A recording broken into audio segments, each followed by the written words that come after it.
জানেন, ওরা যে কথা বলতে পারে, ওরা যে অভিমানী, আপনারা কি বোঝেন? ভীষণ কৌতূহলী ওরা, অনেক কিছু দেখতে চায়, জানতে চায়, শুঁকতে চায়। সৃষ্টিকর্তা ওদের ঘ্রাণ শক্তি দিয়েছেন খুব বেশি করে। আমি বলি, সৃষ্টিকর্তা ওদের সৃষ্টি করেছেন খুব যত্ন করে। খুব অবহেলিত এই বাচ্চাগুলো, কিন্তু খেয়াল করে দেখবেন মানুষের সবচেয়ে কাছাকাছি ওরাই থাকতে পারে। বলা যায় ওরাই মানুষকে আগলে রাখে। মায়া, মমতা, ক্ষিপ্রতা কোনো কিছুরই কমতি নেই ওদের। অল্পতেই খুশি। খেলার সঙ্গী পেলে তো কথাই নাই। মাঝে মাঝে ভাবি, এই ম্যাজিক্যাল প্রাণীটাকে সৃষ্টিকর্তা কেন এত অবহেলা রাখলেন?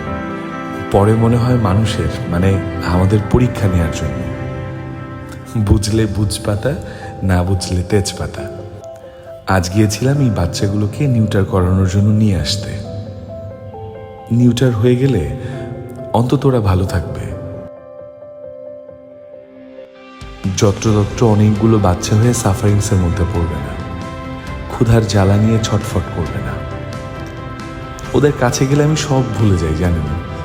ওদের আহ্লাদ, ওদের কথা বলা, কৌতূহলী মন আমাকে অনেক ভাবায়। ওদের নতুন করে ভালোবাসতে শেখায়। এত প্রেম কোথায় পায় ওরা?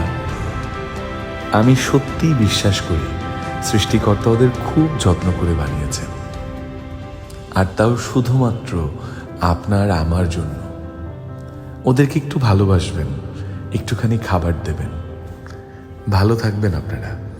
দোয়া করবেন এই বাচ্চাগুলোর জন্য।